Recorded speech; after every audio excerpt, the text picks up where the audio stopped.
Good evening and welcome to the Dollar Dogs and Beer podcast. I am your host, Andrew, and this is episode 79, Jackie Robinson Day 2023. We are all back live tonight, Jason and Joe. Jason, how are you doing after your week off? Feeling a little better?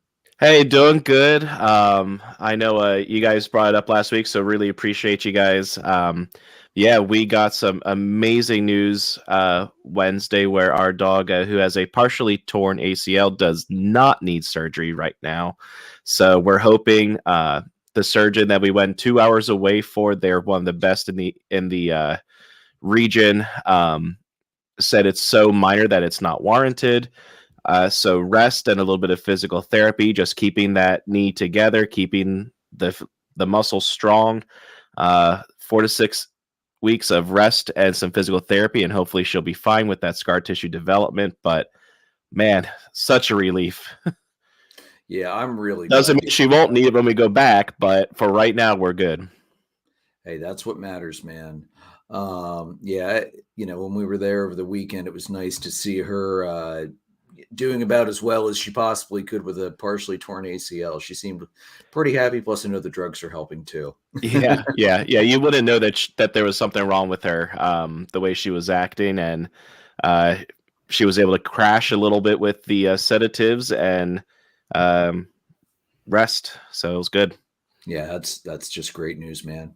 Joe, how are you doing tonight? Yeah, hanging in there, man. Good week for the Cubs, and I can't complain. So that might be one of the best weeks I think I can remember the Cubs having recently. That's just awesome, dude. Well, it's the first time they've won a series in LA since like 2014, I think. Nice. Has it really been that long? That's crazy. I mean, and Belly was able to get booed by the home team in his return. Cheered and booed, yeah. Full gamut of emotion, man. Gotta love it when things like that happen, truly. All right, so Joe, what are you drinking tonight, man? You know what? I'm going with just Mountain Dew on its own tonight.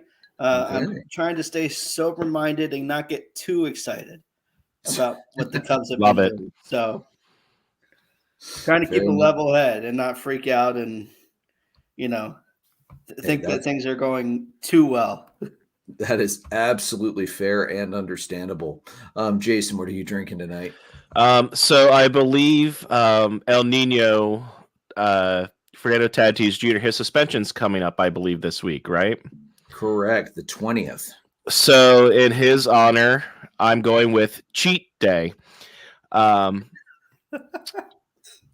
Since we allow the cheater to play baseball while suspended, and everybody's making a big deal out of his stats over this last week, even though he's playing minor leaguers.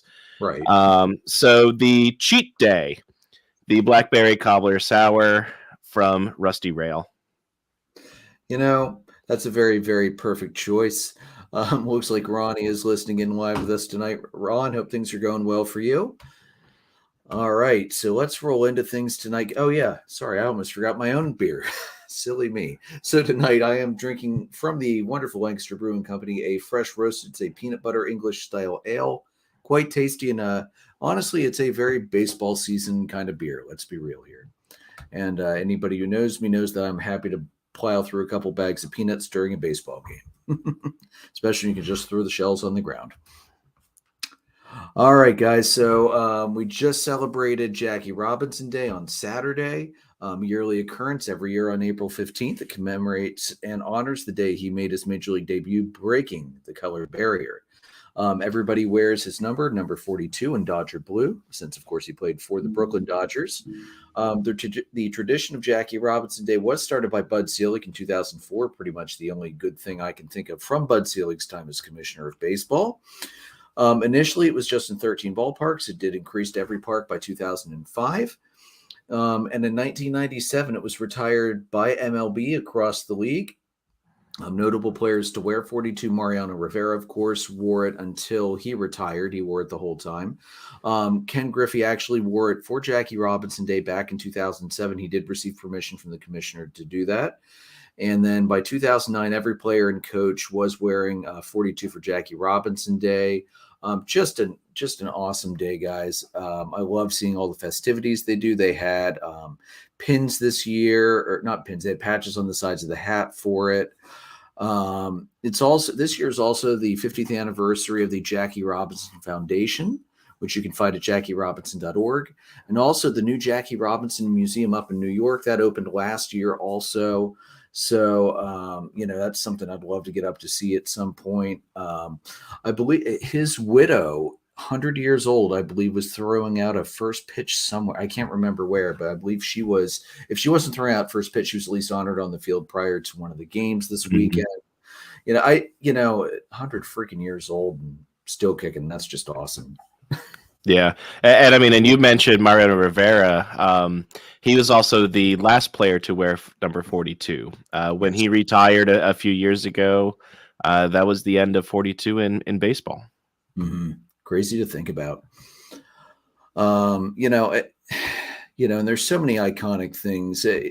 Jackie did so much as, as a player, as a civil rights activist after he retired as a player, and during his time as a player, just so much he did with his life, just an all around great person. And, one thing I really loved was 2-3 years ago, maybe a little longer, when the Dodgers unveiled the Jackie Robinson statue outside the stadium. I love that they picked the iconic sliding into home when he was stealing. Yeah. What a great pose to pick for that statue. One of the neatest looking statues I've ever seen for a baseball player, honestly. All right. So, Jason, you had brought this up. The Pirates concession workers are getting ready to go on strike. Yeah. So it's actually not even the concession workers. It's the stadium workers as a whole. So they are officially on strike. Last night, they did reject an offer from the Pirates, but basically the stadium workers have been at, which is basically the ushers, greeters, and ticket takers. They have been working for $9.35 an hour since 2019. They are unionized. They're part of the Pittsburgh Stadium Independent Employees Union, so the PSIEU, and they did reject that offer, so they are officially on strike.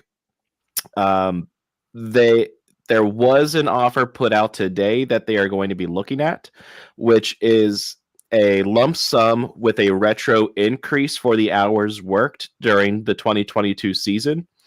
And it's actually a 32% increase. And it's a 40% increase from 2021. And basically the proposal as of today is $19 an hour for ticket sellers, $18.65 an hour for greeters, and ushers get $18.65 an hour, but they are allowed to accept tips. Okay. And the Pirates are away until Thursday, so the workers are planning to picket on Thursday at 4:00 for this game. So it'll be interesting to see what happens if this does come to fruition, because the union is meeting about this new offer, and they will be meeting with the Pirates tomorrow, Tuesday at 2 p.m. So we'll have to keep an eye on that, see what comes of that. But yeah, so currently the Pirates are making plans to have different people there on Thursday. I like that they're going to allow the ushers to accept tips, but I wonder how much they're actually going to get in tips, because almost everybody goes cashless now. Isn't Citizens Bank Park completely cashless? It is cashless, and that's the difficult thing. I don't know many people that tip the ushers.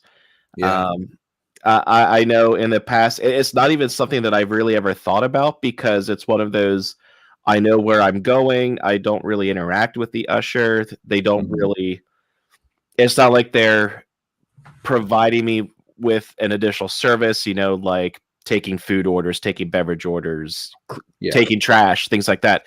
If they were providing additional services, I would absolutely have a couple ones for them or something like that. But it's not something that people typically tip, I think. Yeah, I had never heard about that until you brought all of this up and I was reading into it. Joe, have you ever heard anything like that before, tipping ushers? No, I mean, it's something that seems kind of like you said, Jason, kind of foreign, because it's like, like you said, they're not really providing anything once you're in a seat. Yeah. Yeah. Well, anyway, it's definitely something to keep an eye on. The fact that they've been stuck at $9 an hour for so long is absolutely insane. I mean, that's the way things work. If you're working for a baseball team, you're basically expected to be there for every home game. Mm-hmm. So it's a full-time job, even if it's not called a full-time job. And those folks are they're there a couple hours before the game, maybe an hour or two after the game, and now that game times are compressing, that $9 an hour really goes much less farther than it used to. I fully support them in this, that $9 an hour for a Major League Baseball team, which is bringing in plenty of revenue, despite what their idiot owner would like you to believe. And that's the thing. It starts up at the top with the owner.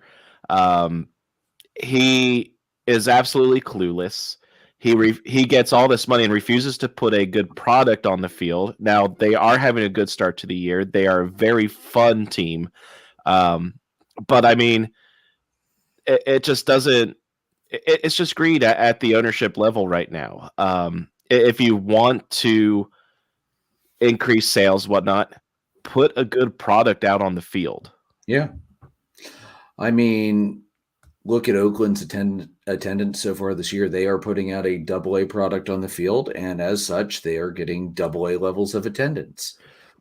Well, and speaking of that, I just saw a thing today. I didn't have time to look into it before we came on, but apparently ownership of the A's is blaming the fans for saying that they're not showing up for the team. So why should the team stay? Things like that. So the fans are organizing a reverse boycott where they go and sell out one game to prove that the fans are there. It's just the team sucks and the owner and the stadium suck. I love that. That's a great idea. Brilliant. Absolutely brilliant. Yeah. I mean, it's not like the ticket prices are terribly high right now. Fill up the stadium for one game. Don't buy merchandise. Don't buy a lot of food or drinks or whatever. Just get the tickets, prove your point, and that's it. Yeah, that's all you need to do. Yeah. I'm sure those players are going to be shocked the first time they hear that much of a roar in their own home stadium. But, just to put this in perspective, so far, Atlanta's played 9 games on the road so far out of 16. So they've played, 7 at home. They're already at 259,500 in attendance this year. You put a quality product on the field, fans will show up. Now, some of those numbers are going to be a little inflated. They had the Padres in, and anytime you have a big team come in, of course, it's going to inflate the numbers a little bit, but still. And that's been pretty consistent. I mean, even Philadelphia, Jason, in those rough years at the end of the last decade, the fans were still showing up more than that because there was still more than that. I mean, they weren't selling out or getting close to sell us, but they were showing up at least. Yeah. We're not talking about the Marlins where it's, they could put a great product on the field. Nobody's going to show up, it's right. Clearly different. So yeah, that's definitely something we will need to keep an eye on moving forward. Again, like I said, I am in full support with the stadium workers. Hope they get their raises. They definitely have more than deserved it dealing with that idiot owner for so many years. Well, I expect they will. I mean, you think, that it'd just be worse for the club if they don't get this settled while the team's out of town. Yeah, really. Now they could, even if they come back with a slightly higher counter offer, I don't think, I think the Pirates realize if they turn down that counter now, unless it's something ridiculous like $50 an hour, that I mean, I expect the cooler heads will prevail. They'll get it worked out before Thursday. Yeah. I wouldn't be surprised if they try to get up to like $20 an hour for each group of the workers there.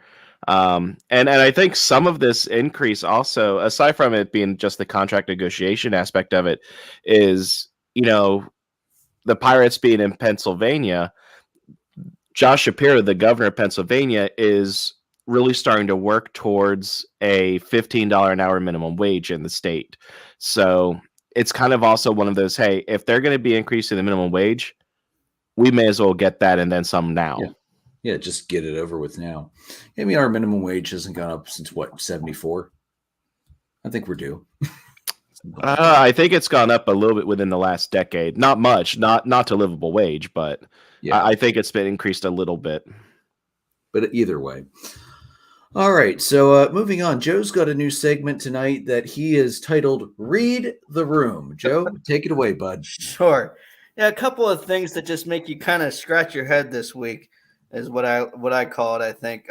You had first off, we'll start with the Cubs. We'll start with Cody Bellinger, playing in LA, obviously for the first time since the offseason. He's in the middle of getting a standing ovation from the crowd before he makes his plate appearance, and the pitch clock runs out and he gets a pitch, gets an automatic strike. And it's like, dude, the fans are trying to give him his due. He played for them for a long time. He's one of the reasons they won the World Series. Like, read the room. Don't be stupid about this. So that was the first one. I mean, that was just ridiculous to me. The fact that you're going to do that when you know what's going on here. The other one was, I just saw this a little bit ago. Anthony Bass from the Blue Jays, he got real ticked off at United Airlines for making his pregnant wife clean up a mess on a plane. And it's like, dude, who's responsible for that? They're your kids. And if you're on the plane and you're worried about your wife doing it, then step up and do it. It's just like, and then people were like, well, who do you expect to do it? And he's like, the people who clean the plane. And you're like, dude, no, read the room. You look tone deaf. You look stupid. Knock it off. There was popcorn on the feet of the passenger sitting behind them. Yeah.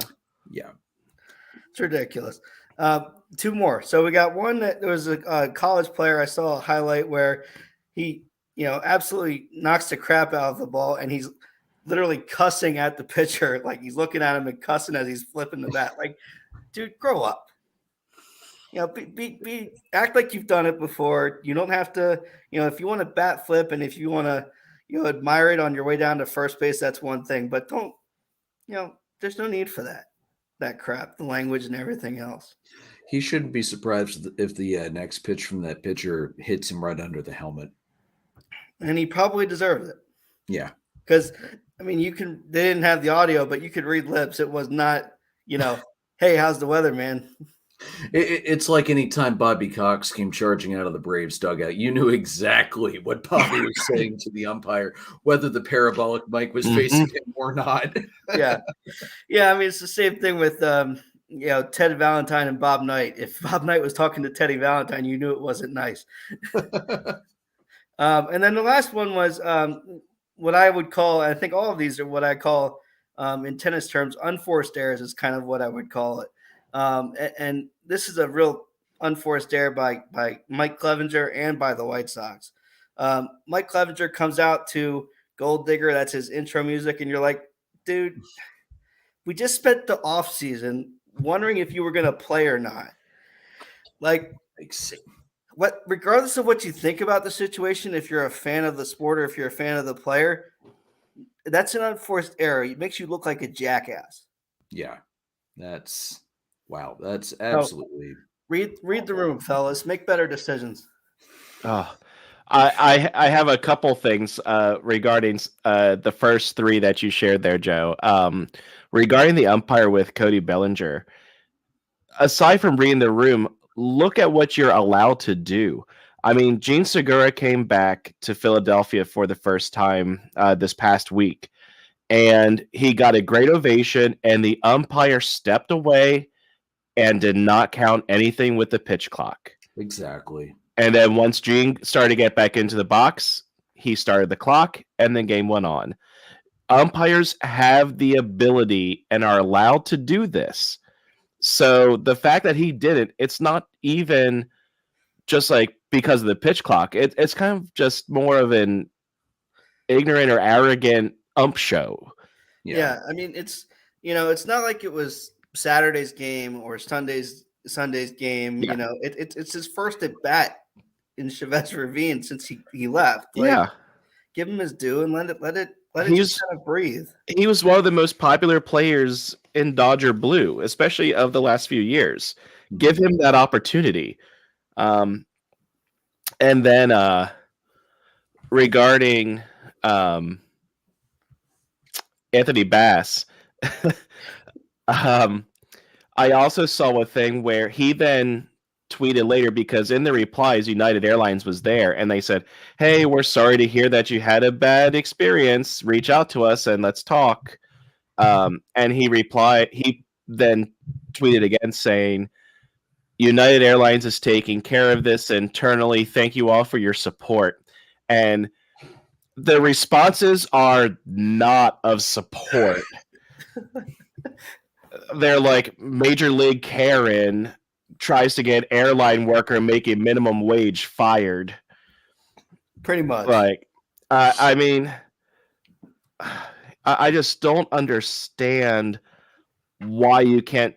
Like, one person replied, my favorite one was, "I am a mother of 2 kids, and whenever I travel, I make sure I clean up after my 2 little gremlins." Like, exactly. It's parent. Be a parent. Yep. Take your own responsibility. Yep. If my kids make a mess on a plane, I would be cleaning it up before we left. I would be embarrassed to leave a mess behind like that. Yeah. And Ron just commented in, looking back at the Bellinger situation. He said, "Oh yeah, because the standing O will put an extra 2 minutes maybe into the game." Exactly. And we're taking so much time off of games. I think we can afford to put a little bit of time back into games here and there. I mean, like, let me guess. This umpire, had the rules been in place last year, would have told Pujols to get the hell off the field after he hit home run number 700, right? Because we have to keep going. We have to keep going. No. Read the room. Not that hard. Yeah. Joe, I love that. I can't wait to keep revisiting that. That's a great segment, man. All right, so moving on. The Rangers have released their City Connect uniforms. Give me a second. I will share my screen. I've got a picture from UniWatch of the set here.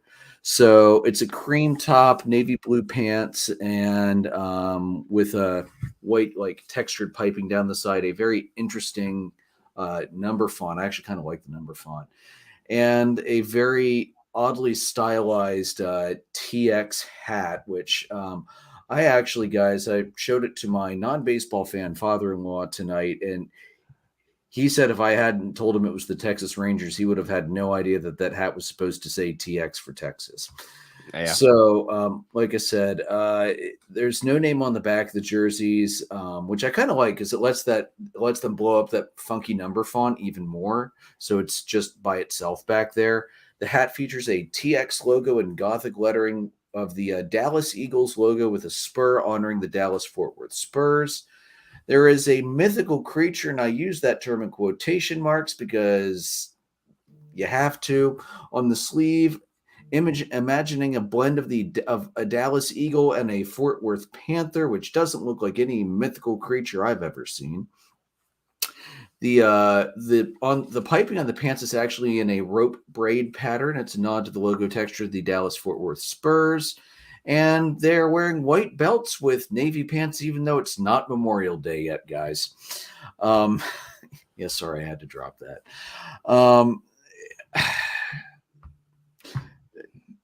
I don't know what to think about these. Joe, go ahead. What do you think about these? I'm still thinking. I mean, I think the lettering is really kind of the mess of the lettering really kind of takes away from what otherwise is not a bad looking set. I mean, the navy looks almost black, so it's kind of you kind of can envision sort of a nod to the Alamo days, kind of with that kind of white color look. I think it looks nice. I think it's again, the logo kind of takes away from the rest of what is probably a decent set. Yeah. What do you think, Jason? They're I don't mind. I don't mind the cream color of the top, and I don't mind the blend of the navy pants, because I know that people will probably not like that, and I know we've already seen a couple teams go away from their different color pants, like the Rockies. I believe the Dodgers just did it with theirs.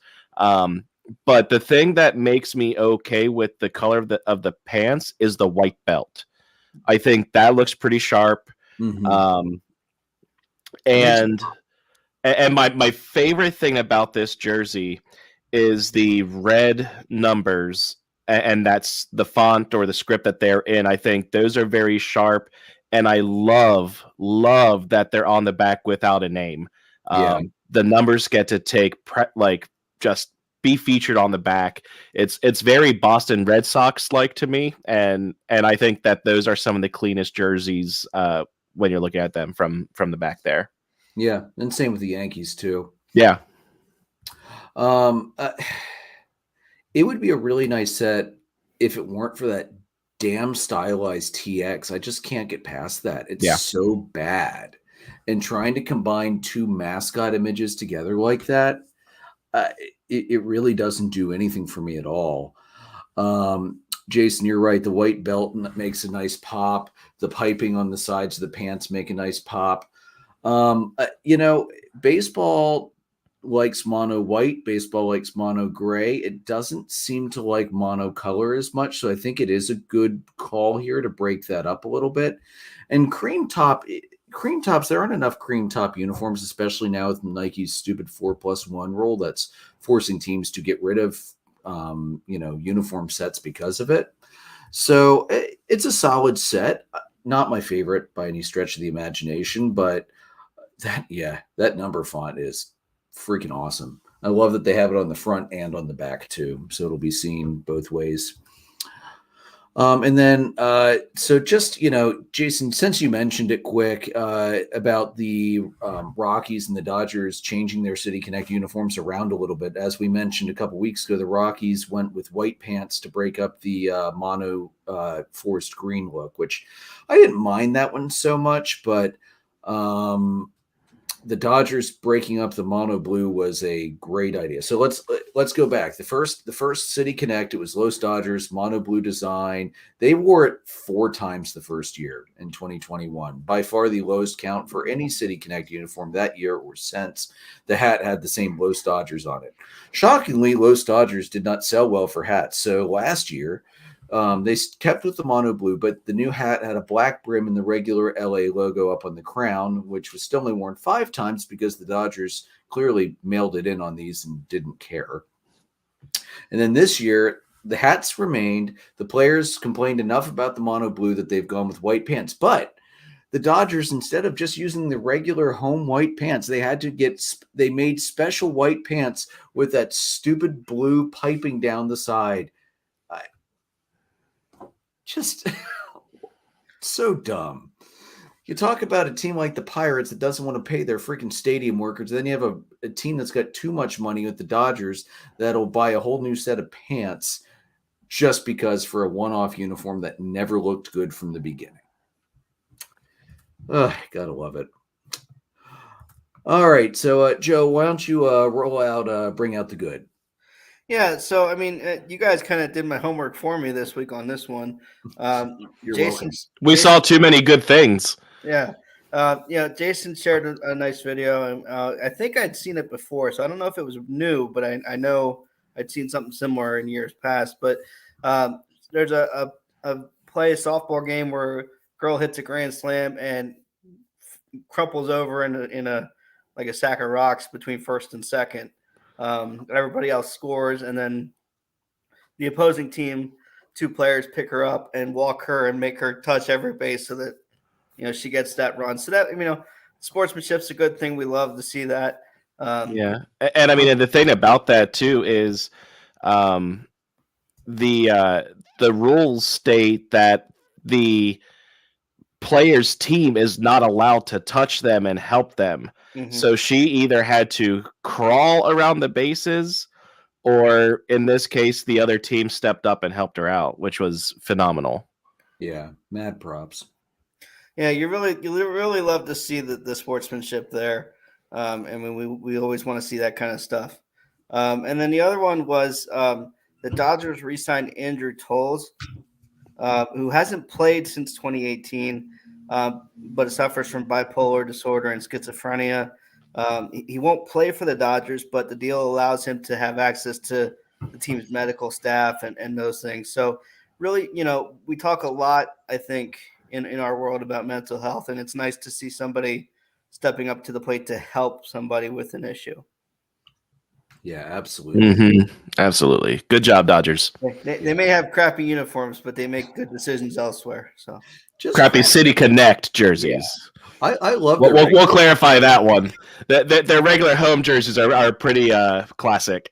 Yeah, I love the regular set, but yeah, those City Connect, Jesus, terrible.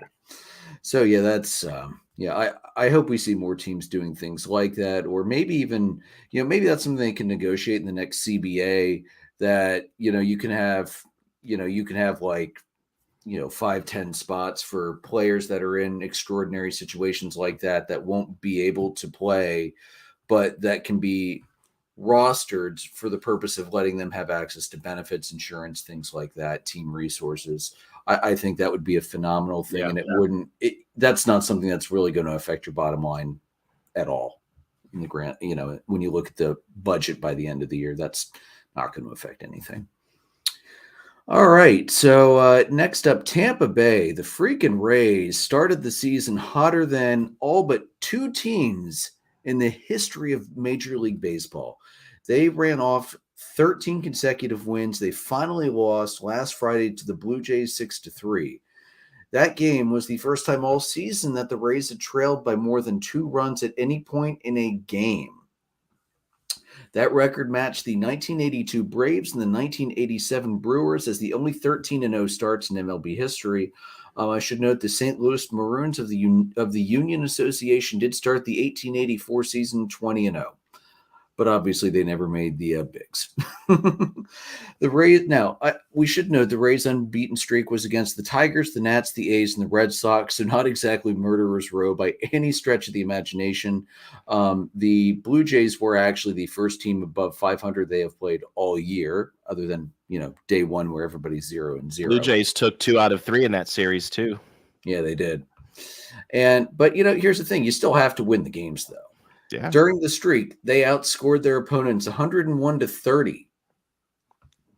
They out-homered the other teams 32-6, which is the best home run differential. The best home run differential through 13 games in Major League history, which probably doesn't come as a surprise to anybody. And playing the A's helps because I think they've got a staff ERA in the mid-7s right now. So, So that's the Rays. So we'll have to see if they're able to maintain that as the season goes. But boy, that's a great way to start the season. Sure is. All right, Jason, how about down on the farm? Yeah, so down on the farm, we have a couple players here that I want to recognize this week. Our hitter, it was a pretty quick decision for me this week because of the team he plays for. Zach Neto plays for the Rocket City Trash Pandas. Mm-hmm. He's a shortstop. The Trash Pandas are the AA team for the LA Angels of Anaheim. Still a stupid name, but for the Angels, not the Trash Pandas. Trash Pandas have the best name in baseball, best logo in baseball as well. But the Savannah Bananas might want to talk to you about the best logo. We'll talk about more like the affiliated majors and minors. The Savannah Bananas do have an awesome logo though.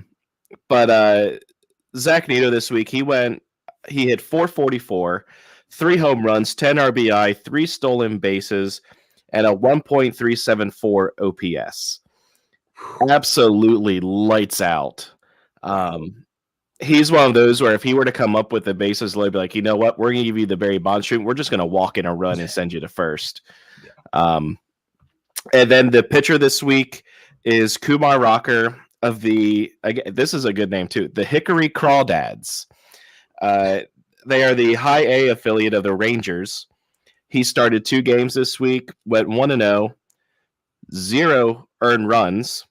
He went 8 innings, 4 hits, 12 strikeouts, 1 walk, and had a .63 whip. Wow.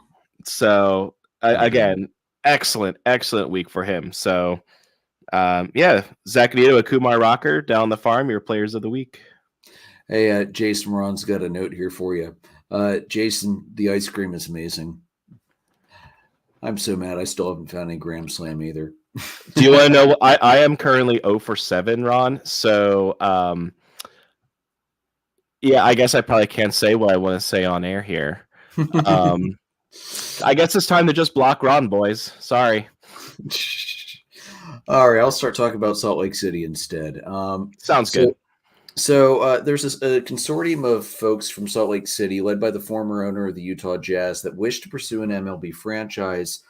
They're touting the area's population growth, strong economy, and baseball history. Now, I should note this is for an expansion spot, not as a relocation option for either Oakland and or Tampa Bay. And MLB has said they're not planning to expand until the futures of Oakland and Tampa Bay are figured out. But Manfred told ESPN last year in July, quote, "I would love to get to 32 teams," which would make sense. It's two conferences of 16, 4 divisions of 4. It would make sense. So they have a minor league team out there already, the Salt Lake Bees. They're the AAA affiliate of the Angels, because apparently we're only talking about Angels affiliates tonight. They've averaged 5,873 fans per game last season, which is 18th highest in all of the affiliated minor league teams. So pretty good attendance there. There are some other potential expansion candidate cities, including Las Vegas, which is also probably the lead destination for Oakland if they decide to relocate. Nashville, Portland, Charlotte, Montreal, and there are others besides those. I'm thinking probably Mexico City would be one as well if MLB would be willing to expand into Mexico. Now, the group has stressed Utah's significant growth as its population has increased more than any other state from 2010 to 2020. They have a very low unemployment rate, 2.4%. That's 4th lowest in the country in February, and they have one of the strongest economies of any state in the country right now as well. So all good things to help attract a team. Officials actually from the coalition recently visited the Battery in Atlanta around Truist Park, which has become widely regarded as the industry standard for building a mixed-use zone around a stadium, and they would like to do something very similar to that if they are given the opportunity to get a franchise and build a stadium out in Utah. So, guys, what do you think about the possibility of a team in Utah someday in Salt Lake City? Could be interesting, I guess. I mean, I think of those other cities for relocation, I think you got to look at Portland, staying out in that market if you're the A's. But I mean, that could be interesting. I don't know that they would want to move, Vegas and have a team in Vegas and in Utah. So, I mean, I like the Utah idea. I just don't know where you go from there. Yeah, I mean, I think Las Vegas makes sense from a sports city standpoint. The Raiders recently moved out there. They just recently, within the last few years, they got hockey out there with the Golden Knights. So, I mean, it's starting to boom as a sports town. So it would not be surprising. And then they also have, I'll have to see if the Reno Aces are their affiliate or not, but there's minor league baseball a few hours north in Reno. So I think that would make sense. I wouldn't mind seeing them go out to Salt Lake City. I mean, you basically only have the Jazz, out there. If you're going to have a baseball team out there, get a roof. Have a stadium with a roof, because you're going to get a lot of cold weather games and snowy games out there. So from that standpoint and from a sports city standpoint, I think Oakland makes, or I keep saying Oakland, I keep thinking of the Raiders moving over, but Las Vegas makes the most sense. And I think Las Vegas, if that ends up happening, I think that's where Oakland's going to go. if Oakland, if they can't get it together with the city and figure out a plan for a new stadium, which God knows that team needs, then I think they're going to say hasta la vista, follow the Raiders out to Las Vegas. And honestly, if that happens, I think a team in Utah up in Salt Lake, that's going to be a nice regional rivalry right there, just ready to go.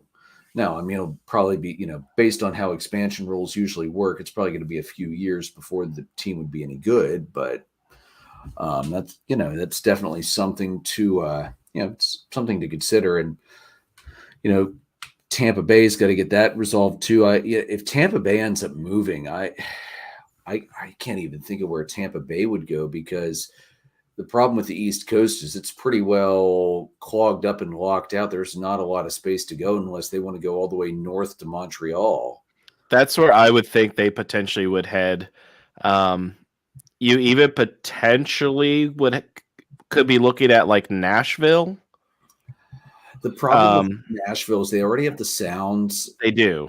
And Nashville is Atlanta's going to not like teams moving to Nashville because they have a very, very large TV presence in there from their Bally Sports Network in the Southeast. But honestly, I think Atlanta might not get much of a say in that, though, either. Well, I was about to say, Manfred has shown time and time again he gives no craps about Atlanta's franchise and, throughout, so he wouldn't care. Yeah. You might even be looking at a different place in Tennessee. Let the Sound stay in Nashville as a minor league affiliate. Knoxville would make sense. I was going to say Knoxville would make sense.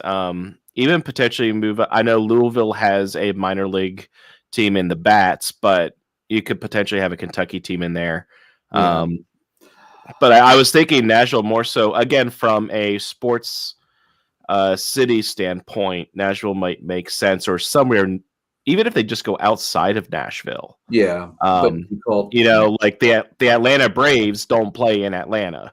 Things like that. So, man, yeah, Montreal seems to be the most likely. Yeah, I was down to Turner Field twice, and let me tell you, it's a nightmare. It was a nightmare parking around Turner Field. Getting out of Atlanta was a great thing for the Braves because they still ran the mass transit lines right out to Truist Park. So it's not like they were alienating downtown Atlanta. Alex and I, my brother, years ago, we were drinking one night and coming up with how to get MLB to 32 teams. And one of the cities, we did look at Mexico City as a possibility. We also looked at Baton Rouge, Louisiana. Get a roof. Yeah, well, or New Orleans, same thing, Yeah. Or why not Puerto Rico? Good. Yeah, my wife's over in the living room feeding that one to me, but it's definitely been a thought I've had before as well. I started thinking of what they could potentially call a team in New Orleans or Baton Rouge. Voodoo. You would have like the New Orleans Voodoo, and I'm just going to throw this out there. It's not going to work. It's just hilarious to me, like the New Orleans beignets. Nope, it's got to happen. Or the Baton Rouge Po' Boys, Baton Rouge Gumbo. They could have some fun with the team names down in New Orleans and Baton Rouge. Yeah. Again, retract, and I'm gonna segue this back to Salt Lake City. I don't want domed. I want retractable roof. I still want natural grass. Absolutely. I hate AstroTurf. Even the new real grass turfs. Yeah. No, they're not. It's still turf. It's not grass, and it's very noticeable the difference. Yeah. Just for clarification, Jason, the Reno Aces are the AAA for the Diamondbacks. Okay. And with Tennessee, the AA for the Cubs, the Tennessee Smokies are in Knoxville. So okay. Tennessee's probably definitely not going to work then, unless they call themselves Nashville or call themselves Tennessee and just play outside of one of those cities. Yeah. Yeah, they'd have to do something like that, I would think. Plus, I've been to Nashville a couple times. There's really no more space in the downtown metro area to put a stadium. I mean, you've got the Titans are right on the river, the Sound are right on the river, but it's pretty well developed. They would have to look outside the main area to find enough land to put a stadium in Nashville. Right. One hell of a party city, though, let me tell you. I hear Oakland has a Coliseum that the Rays might be able to move into. They're already in one of the biggest stadiums in baseball. You can't downgrade them. Good God. There's already animals living in the Oakland Coliseum. So. True. Yeah. Oh, boy. Anyway. Well, Jason, unless you've got more jokes to crack at the Rays, you want to roll into the phenomenal week the Phillies had last week? Yeah, speaking of jokes. So last week, the Phils ended up going 3-4 to start their road trip. This week they do have the White Sox, and then they come home against the Rockies. So they still have a chance to get back to 500 by the end of this week. They just have to play the way that they did yesterday. So this week started out with the Marlins, 3-game set. Phillies won game 1, 15-3. J.K., Valak Bohm, Brandon Marsh all had home runs. Gurriel did have a home run for the Marlins. It was a really good game for the Phils. Matt Strom, who has really stepped up so far this season when they've needed him to, while Ranger Suarez is out. He got the win going 5 innings, 4 hits, no earned runs, 1 walk, and 6 strikeouts. And much to your dismay, Andrew, in fantasy, the Phillies rocked reigning NL Cy Young winner, Sandy Alcantara. He took the loss going 4 innings, 10 hits, 9 earned runs, 1 walk, and 4 Ks. That started my terrible week in fantasy last week, and things did not get much better from there. No, not pitching. And knowing that they scored 15 runs that night, I fully expected what happened on Tuesday night, which I'll get to in a minute because that's the game that I was at this week was Tuesday night. So jump quickly to game 3, where the Phillies did lose that one 3-2 in 10 innings. Jorge Soler had a home run. Zach Wheeler pitched great, 6 innings, 3 hits, 1 earned run, 3 walks, and 6 strikeouts. The bullpen lost it for him. Jose Alvarado, who's been lights out so far this year, struck out 11 batters in a row. Did give up the lead in the 7th or the 8th inning with that home run, I believe. Soto took the loss. Cabrera, he did pitch okay for the Marlins. He went 5, gave up 7 hits, 2 earned runs, 1 walk, 4 Ks. And AJ Puck ended up getting the win there. But basically, game 2, that was the game that was out. It was my first game as a season ticket holder, which was pretty cool. Seats are fun. Seats are good. It was an 8-4 loss. Kyle Schwarber had a line drive home run that I'm pretty sure was right around where our buddy Matt, where his seats are this year, because it was right at the foul pole, just a couple rows up. But John Berti had a home run. Aaron Nola took the loss. He went 5 2/3, gave up 9 hits, 4 earned runs, no walks, 6 strikeouts. And then Luzardo got the win, 6 innings pitched, 8 hits, 3 earned runs, 1 walk, 5 Ks. And there are a few things about this game that are really, especially this one is really indicative of what the season has been so far for the Phillies. Base running mistakes. The team is... And it's not even getting picked off or getting caught stealing. The team is literally running themselves out of innings by missing signs, taking too big of a turn around the base.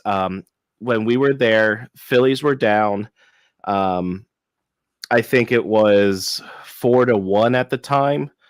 And Bryson Stott came through with a big hit to score 2 runs from second and third. But he rounded first too far and got thrown out. Actually, it was bases loaded because a runner was going over to third. and he got thrown behind at first and tagged out for the final out. And that was with Trey Turner coming up next. So you would be down 1 with a runner on first and third with Trey Turner coming up. You cannot be making these base running mistakes. And they've been doing it all season so far. It's up and down the lineup, just terrible base running mistakes. One of the other things about Tuesday night was it was Dollar Dog night. And I wound up with 6 hot dogs that I ate. So I don't remember what the predictions were last week. Andrew, if you have that, I'll let you say that in a little bit here. But I got to look it up still. But I know I guessed either 6 or 6.5, so I'm right in the ballpark. And I am quite all right if I don't see another hot dog or have another hot dog for at least a year, because most places when they do dollar dogs, you get like the cheap, small little hot dogs. No, the Phillies went with the full size Philly Franks from Hatfield. I'm jealous. And, well, I wouldn't be, because it was a giant cluster and dumpster fire. The Phillies need to get this figured out. They've been doing dollar dog nights for years now, and they still don't have it figured out. People were waiting the entire game for hot dogs because, and these lines were like 50 people deep. And the reason for this is they don't have separate dollar dog lines from the concessions. If you wanted a drink, if you wanted popcorn or a pretzel only, you were in a dollar dog line because it was every single concession stand that had them. And because it was a dollar dog night, it was a sellout. 44,000 people on a Tuesday night in April. And everybody's there for these dollar dogs. So it was absolutely a mess. A mess. You were spending at least 4 innings waiting for hot dogs. And even if you wanted anything, you had to wait 4 innings to get whatever you wanted. So it was absolutely ridiculous. If I ever have another dollar dog game, I will absolutely be selling those tickets because I am not going to deal with that again. Yeah, I don't blame you. The Phillies should be lucky that it wasn't a really, really hot game where people needed to get drinks to keep from, having heat-related issues in the stands. Well, and then the fun thing about, Philly never change Philly. Because the team was doing so badly, at the end of the 8th inning and into the 9th inning, fans were throwing the hot dogs down towards the field. You just saw, picture the teddy bear toss in Hershey for the Hershey Bears hockey team. Picture the teddy bear toss, but instead of stuffed animals, it's hot dogs. And that was the scene in Philadelphia Tuesday night. It got so bad, guys, that the Phillies put up on their brand new massive video board, "Please do not throw the hot dogs." I never change, Philly. Never change. All the videos I saw, and it was like, they're throwing them from the upper deck into the lower deck. They're throwing them from the lower deck up to the upper deck. It was because they couldn't reach the field because of the netting, so it's just like this going in the stands.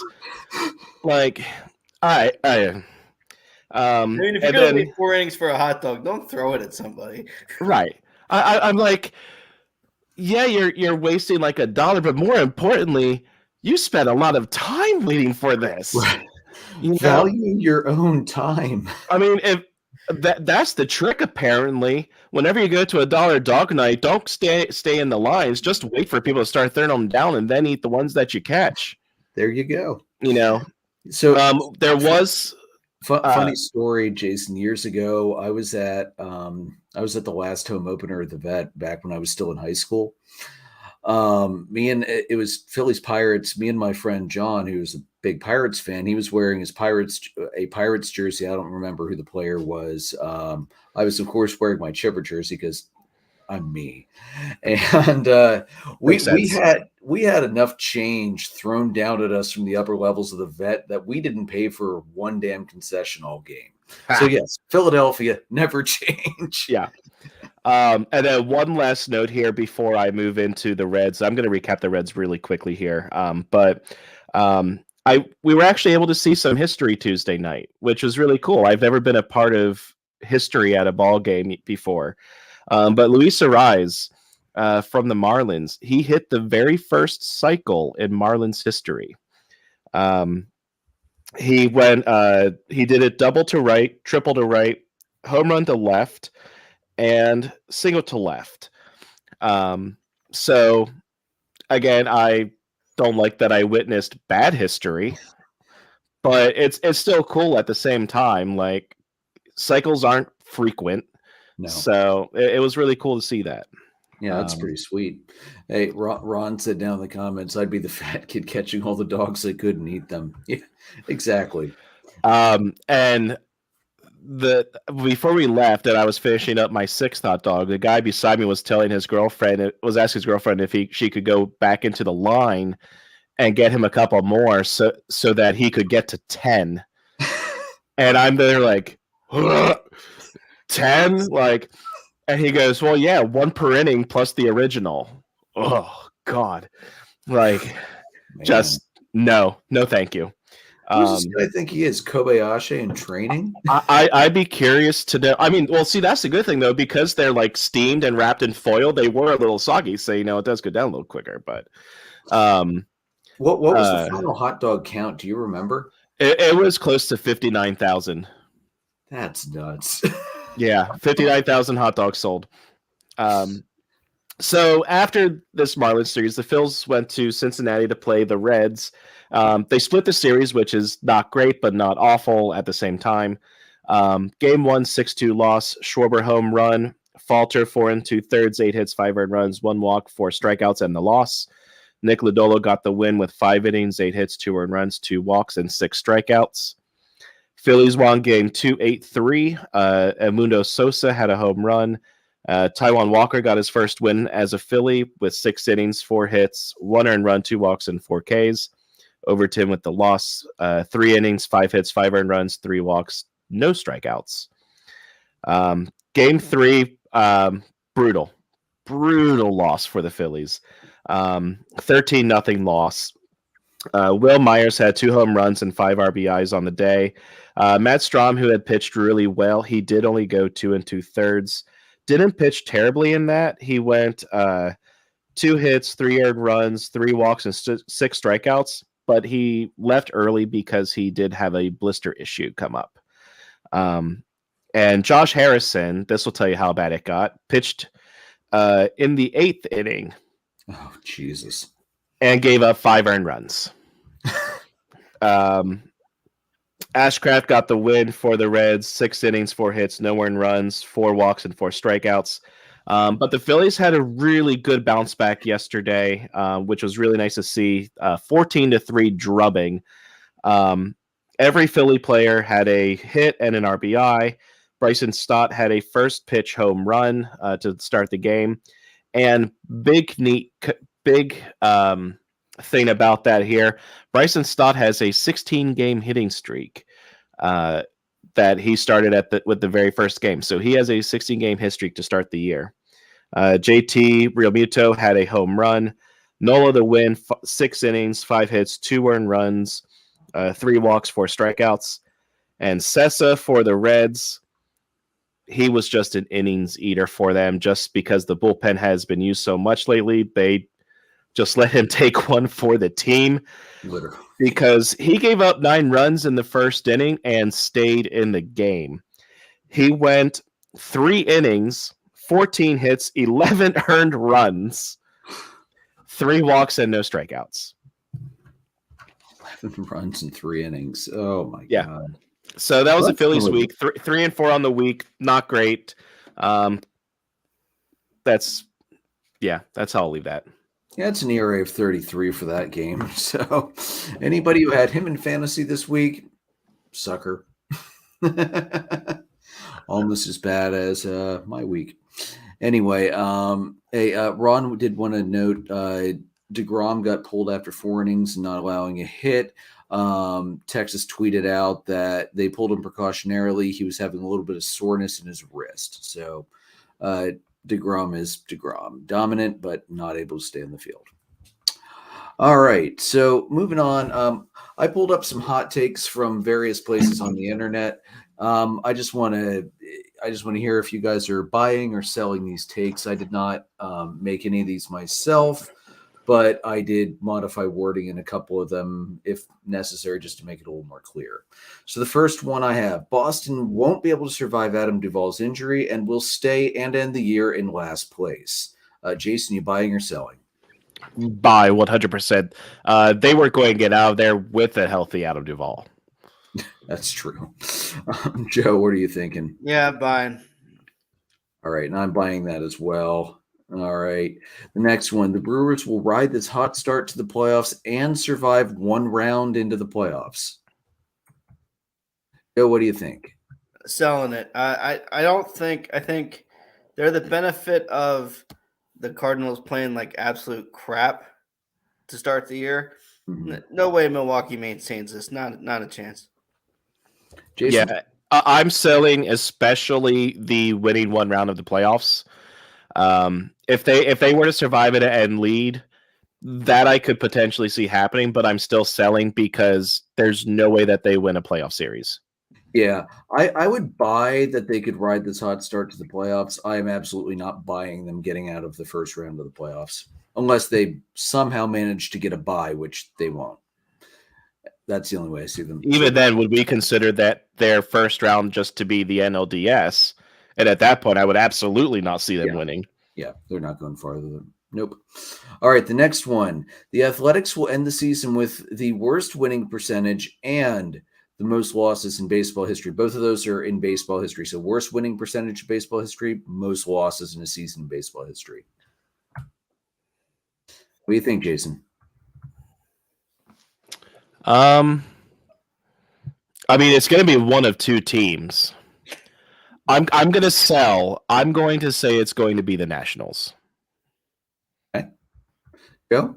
Yeah, I'm inclined to say the same, although I do think that'll come down to the wire. Okay. I'm actually going to buy it. I don't. This is not me saying the Nationals are any good. I just think the Nationals have a smidge more talent in the major league level, and they have more guys that are closer to being major league ready to go than the Athletics do.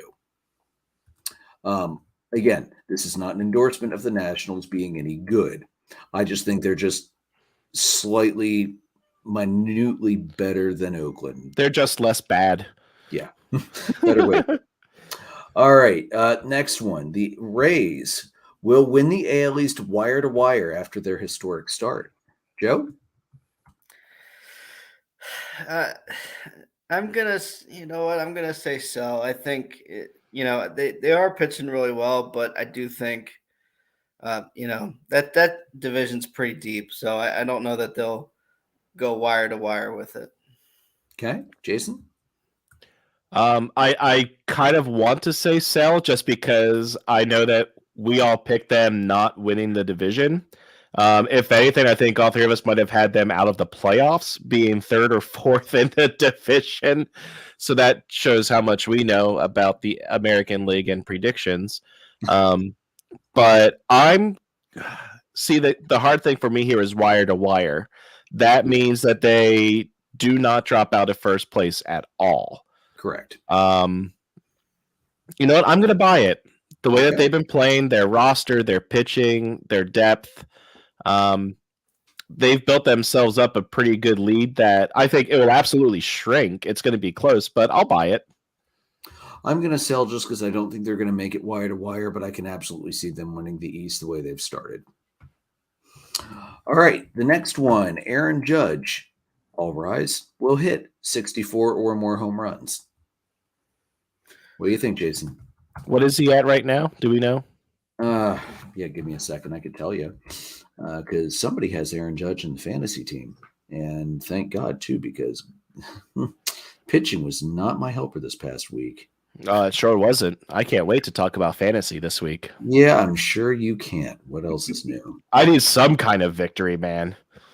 Yeah, you were due for a victory because they have not been coming. Aaron Judge, home runs. I have him at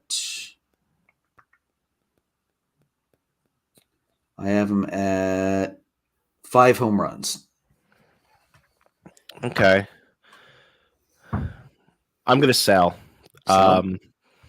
Yeah, I think pitchers are going to be a little more leery of him this time around. It's very hard to repeat that kind of a season. That was the first time since Maris that anybody in the American League got to 60, 61, 62. So I'm going to sell this one. And Ron says he already doesn't want to hear about pitching or hitting in fantasy. Sorry, Ron, we're still going to talk about it. Joe, what do you think? Yeah, I don't think it's getting another year of 60 without steroids like the 90s guys had. Yeah, it's not happening. Yeah, I'm selling as well. I'd love to see it, but I just don't think it's going to happen. All right, the next one. The Braves will have the best record in the NL at the end of the year. Joe, buy or sell? Before we get to Joe and I, Andrew, why don't you tell us your thoughts on this one and why you're buying it? I am buying it. And the reason I'm buying it is because despite being wrecked with injuries lately, especially to their pitching staff, they still have the best record in the National League at this point going into games today. So, yes, I think they can maintain that for the rest of the year. At least I certainly hope so. And something I'll get into when we get rolling, their 1, 2, 3 hitters are just hitting the absolute snot out of the baseball right now, especially in the first inning. Joe, what do you think?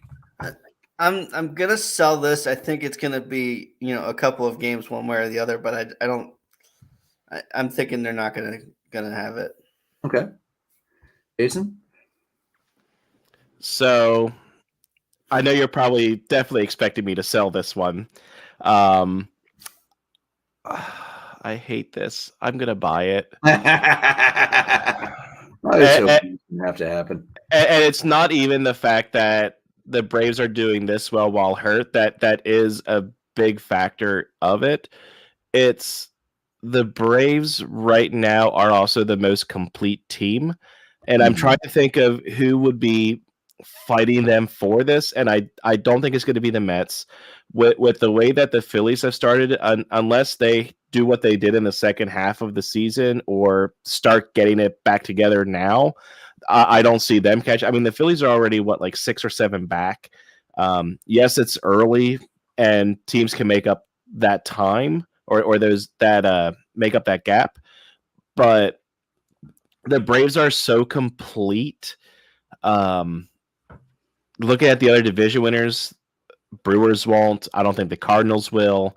The Dodgers would have potential, but even they're not as good as they usually are. So Padres maybe. Padres potentially would have. The Padres could probably give them a run. But looking at the talent, the depth, and really the experience overall, I hate it, but I have to buy it. All right, Jason, this next one's more geared towards you. The Phillies will finish the year in the top 5 of team average and team hits, which they are currently in the top 5 of team average and hits right now. I'm 100% buying this one. Mainly, one, it's top 5. It's not necessarily the top. Right. But the Phillies, I'm selling that 100%. Right. But I'm going to buy this one because the team has really progressed. Their trouble right now is hitting with runners in scoring position and their pitching. They are, I believe, second in average there, or 4th in average. They are hitting the ball. They're getting on base. They're just running themselves out of innings. Yeah. So I actually have that here for some hitters, which I'll get to that later. Well, no, I'll do this now since we're talking about average. Your 4 players on the Phillies. I'll give you their slash lines right now. Alec Boehm, 350, 426, 550. Bryson Stott, 380, 389, 507. Edmundo Sosa, who's been holding down third base while Boehm is over at first due to being down both Rhys Hoskins and Derek Hall, 344, 353, 625. And our wet-haired freak, Brandon Marsh, 378, 440, 756. This team is raking. They're just not scoring the runs. And when you start getting Bryce Harper back, who hits for average and power, when you have JT Realmuto starting to pick it up, Nick Castellanos has looked really good. He doesn't have a home run this year, but he is hitting the ball hard. He's getting on base. He'd be a good money baller at some point here soon, Joe, the way that he's hitting the ball. Trey Turner's going to hit for average. This team, I absolutely will be top 5 in average and whatever the other stats were you said. Okay. Average and team hits. All right, Joe, what do you think? I don't think there's much more to say about the numbers. I'm buying this one. Yeah, I'm buying it as well. Jason, you pretty much took any need for us to discuss it out of the. Yeah, if it's your team, you're going to be the one with the most info. Well, duh. All right, last one, and this is I think this is the most interesting one I saw. We're going to see at least 3 players go 30-30 and at least 1 player go 40-40.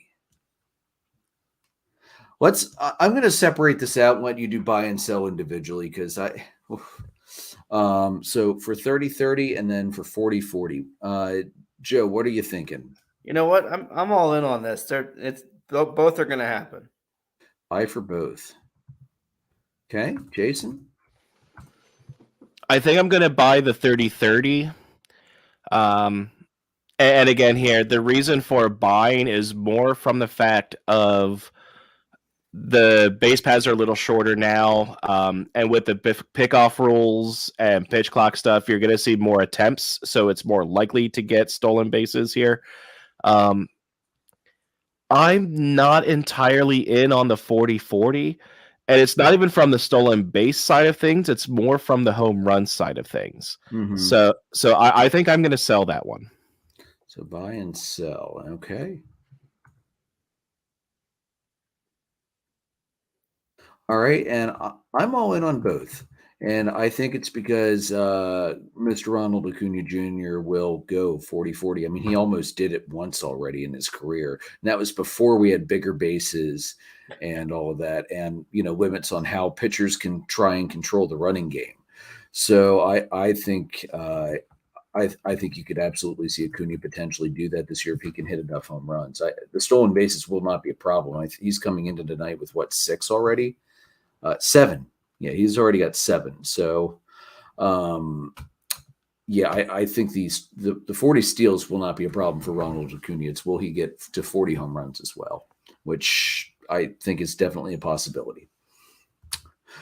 All right. So speaking of Ronald Acuna and the Braves, we'll use that to segue into the Braves. Perfect week, 6-0, swept the Reds at home. They won 5-4 and 10 in game 1, 7-6 and 5-4. Game 1, Bryce Elder pitched very well, 6 hits and 6 1/3, 7 strikeouts, a walk, no runs. Bullpen didn't hold the lead. Minter blew a 2-run lead in the 9th. Thank God I didn't pick him up in fantasy. Reds scored the designated runner in the 10th on an RBI single from India, and then Sean Murphy hit a walk-off 2-run homer to dead center in the 10th on the first pitch he saw. And for the game, he went 3 for 5, 2 doubles, a homer, a run scored, 3 RBIs. Kyle Wright made his season debut in game 2, but was chased early. You could tell he was pretty amped up for his first start and trying to get into rhythm. 3 innings, 4 hits, 4 runs, 4 walks, 3 strikeouts. The bats were live, though. Olsen and Albies both hit home runs. Sessa got knocked around, 5 runs and 7 hits, 2 walks in 3 2/3 inning. Olsen's home run went 448 feet and had an exit velo of 118.6 miles an hour, which I believe is the fastest recorded in the StatCast era. And if it's not, it's pretty damn high up there because that's, Jason, I was in Philly last year. I got to see Olsen hit home runs in both games. When he hits it, it's loud. And it was super loud on TV. Even Jeff Francoeur, when they put the StatCast up on the broadcast, said, did I really read that right? And it'd say 119 miles an hour off the bat. Yeah, big home run there. And then game 3, we saw the expected strikeout race between Spencer Strider and Hunter Green. Both pitched well. Green, 3 runs, 7 hits, 10 strikeouts, no walks, 6 innings. Strider, 5 innings, 9 strikeouts, 3 runs, 2 walks.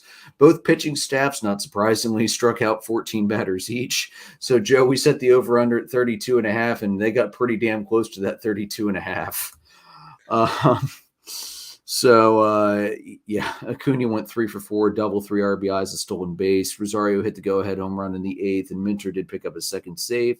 One thing that really ticks me off, Arcia was hit by the first pitch he saw from Hunter Green right in the wrist. Subsequent imaging showed microfracture in his wrist, so he's on the IL right now. Hopefully not for long, but that really pisses me off because he was hitting really well.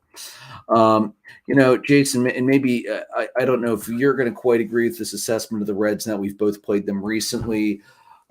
They're not a good team, but they're a very scrappy and persistent team. They can rack up hits really well, and they can string long innings together to grind at a pitching staff.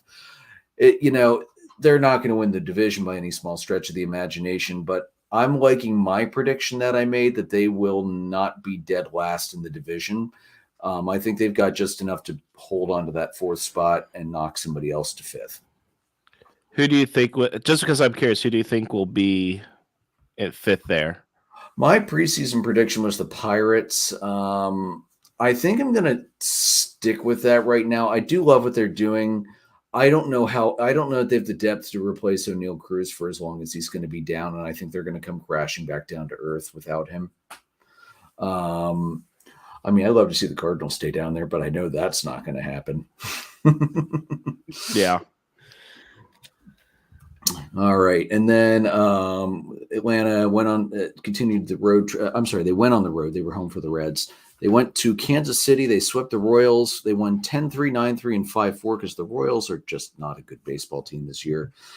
Game 1 was a homer fest, 5 homers from the Braves. Olsen, Riley went back-to-back in the first. Hilliard, Murphy, and Acuna also had home runs. Riley's homer was his 100th of his career. Morton actually pitched a really good game because when you have that many runs, damn it, you better. 6 innings, 6 hits, 3 runs, only 2 of which were earned, 2 walks, 5 strikeouts. Game 2, Murphy and Albies each drove in 4 RBIs apiece. Murphy had a home run among his 3 hits. Bryce Elder pitched very well, 5 1/3, 3 runs, 7 hits, 2 walks, 4 strikeouts. Game 3, we finally had a close game. Grissom was our hero. He was recalled from AAA to take Arcia's spot while he's on the IL. He had the tie-breaking RBI in the 9th. Ozzie had a home run. Olsen had a 2-run triple in the 3rd. Kyle Wright struck out 6 across 5 2/3, only allowed 2 runs, 3 walks. The Royals are now a league worst 1-9 at home. The Braves are a league best 8-1 on the road. And this is a crazy stat. That's the first time Atlanta has ever swept the Royals in Kansas City in the entire history of their franchise. So that was pretty cool. And the reason things are going so well right now, when your top 3 hitters have lines like this, Acuna is coming in tonight, 373, 455, 567. Batting second, Matt Olson's 313, 413, 656. Riley in the 3-hole, 322, 417, 508. When you've got production like that out of your top 3, that grinds at a pitching staff, and they've particularly hit really well in the early parts of the game.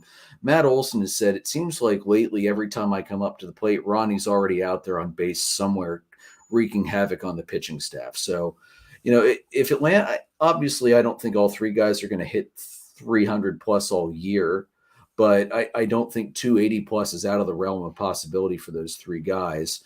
So, if that keeps rolling, that's why I'm thinking, I could absolutely see the Braves running away with the National League, winning, top record in the league. Wouldn't shock me. All right, so that was it for the Braves. This just came out earlier today. The Twins have extended Pablo Lopez. You'll remember they picked up Pablo Lopez when they traded Luis Arias to the Marlins in January. It is a 4-year, $73.5 million extension. He's 1-1 this season with a 1.73 ERA over 4 starts, and he leads MLB with 33 strikeouts in 26 innings so far. So I think that was a great move because he was due, I believe, to hit the free agency market after the season. So a good move by the Twins to lock him up early and keep him around for a couple years. I think both teams have won that trade last year or this year. Absolutely. That's paid 100% for both teams.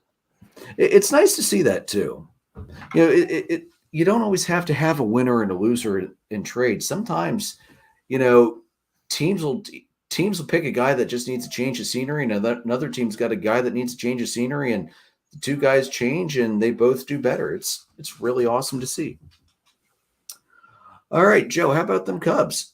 Yeah, Cubs had a real good week. They took 2 out of 3 from Seattle and the Dodgers. The Seattle series, Smiley and Castillo was kind of a pitcher's duel this game. They both went 5 or more innings. Both had, I think Castillo had 5 strikeouts and Smiley had 7. 3-2 win in extra innings. Bellinger had an RBI double and scored himself. And Nico had his first walk-off hit ever at Wrigley. Madrigal, for whatever reason, the Seattle pitcher in the 10th inning, the name escapes me at the moment, but he just didn't hold Madrigal on at second. And Madrigal just like, look, well, you're going to give this to me and you're not looking at me. I'm going to take third. And then Nico was able to plop one out into right field, and that was it. So, it was fun. It's exciting to watch that. And Tuesday night was a different story. Tuesday night, this game, they were down 7-1. They ended up winning the game, obviously, but they were down 7-1. And in the bottom of the third, they scored 8 runs to take the lead. And I'm like, it's great, but I'm like, I gave up on you guys. I almost gave up on you guys a half an inning ago. So, that was interesting. It was a good game. Everybody basically shelled out in that game. So that was Velazquez, who had just been brought up, had a grand slam. It was crazy. It was madness. But it was like 76 degrees and the wind was blowing out. It was nuts at Wrigley. So, to win that game after being down, they won that game 14-9. So that game 2 was great for that part of it. I think Monday night Keegan got the win. Tuesday night Rucker gets the win in the bullpen. So good game there. Game 3, there was a 5-2 loss. This is probably the most unlucky Stroman was all year so far. 6 innings, 5 hits, 2 runs. Didn't get much offensive help while he was pitching. So that didn't help him there. Still had 6 strikeouts, so he's still pitching real well. It just the bats didn't really show up on Wednesday night. Kalenic for Seattle had a homer in every game of this series. And then on Wednesday night's game, he hit it 482 feet and an exit velo of 111.7. Guy crushed it. It was just insane to watch. And then I subsequently picked him up in fantasy, and he did okay for me the rest of the week. So I'll take it. On Thursday, they had an off day. So just to set up the LA series, Thursday they have an off day, and they announced Ian Happ's extension, 3 years, $61 million. And Ian Happ said, good, we've come to a deal. On Friday night, he went 4 for 4 and 3 RBIs. So you like to see that pay off. You love to see that. They win this game on Friday 8-2, minus the belly drama at the beginning, which we talked about already. They had 5 homers in this game. Seiya was back, had 1. Gomes had 2. Wisdom had a homer in every game of the LA series. So, everybody was hitting, and Justin Steele continues to pitch lights out, really. 7 innings, 3 hits, 2 runs, a walk, and 8 strikeouts. So he continues to really develop from ever since, I think, June or July of last year. He's just been on fire when he's on the mound. So that was a nice way to start the weekend. Game 2, they lose this one 2-1. Tyone finally settled in and looked pretty good. 5 innings, 2 hits, no runs, 2 walks, and 7 strikeouts. Wisdom had a homer. Keegan went 2 innings, had no hits and no runs. and a walk. And controversially, Ross didn't send him out there for the ninth, and a 1-0 win is a 2-1 loss. So, that's probably the only decision all week that I was like, really, dude? Like, Keegan's proven that he can go 3, 4, 5 innings, and he's pitching lights out right now. Why go to a guy who's been unreliable, really, at best, in that ninth inning? And then yesterday, 3-2 win. Smiley again looked real good. 5 2/3, 4 hits, 1 run. Belly had scored 2 runs in this game, 1 off a homer. Wisdom had a homer again. So, real good weekend for the Cubs. And I think locking in that core 4 with locking in Ian Happ now and Nico here in the last few weeks, the Cubs front office has sort of changed their image a bit to we'll spend money on the people we actually want to spend money on. For years it was kind of felt like they just didn't want to spend money, with the last core. But you do realize now that they kind of target the money that they wanted to spend. And I think they're the better off for losing the guys that they lost. So.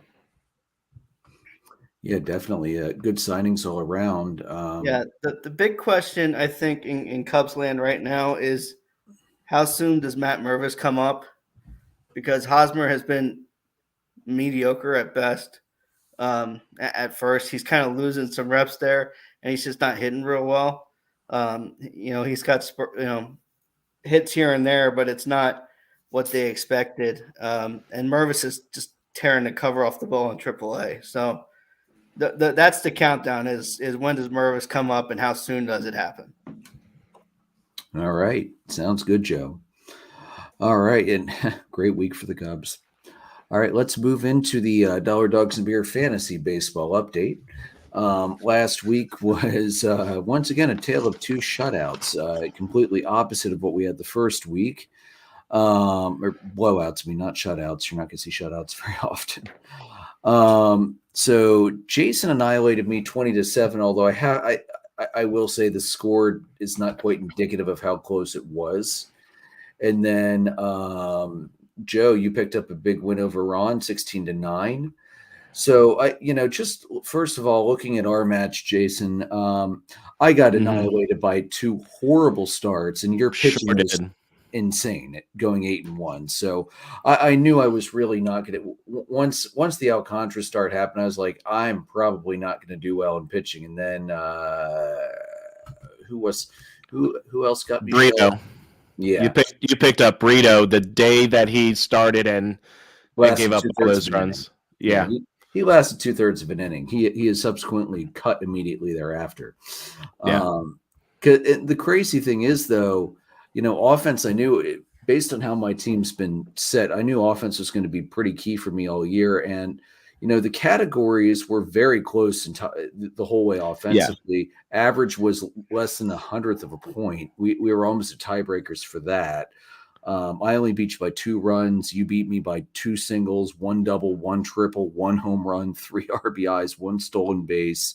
We were, like I said, it was a big win, but so many of those categories were so close to swinging back and forth in the hitting side. So and they did swing back a little bit. I was watching some of them, and you would come back, take a slight lead.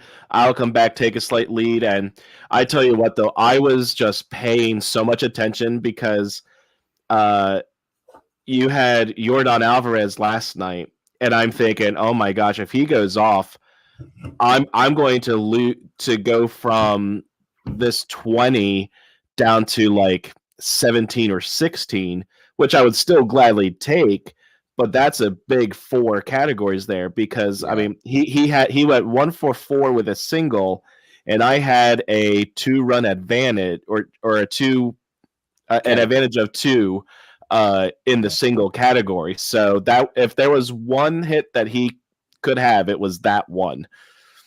Because the home run would have put us in a tie for that one. But yeah, the pitch was actually to the point where I was just keeping track to make sure that I would beat you in innings pitched, and that's when I when I saw that happened, I was like, okay, cool. So I don't want to risk my guys having a blowout here. So I benched my last 2 starters because I had like 4 or 5 that started 2 this week.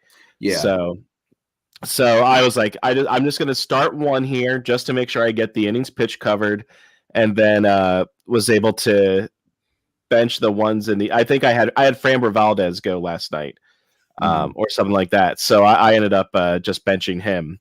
Yeah. And it's good I did. But yeah, I will gladly take a 20-7-1.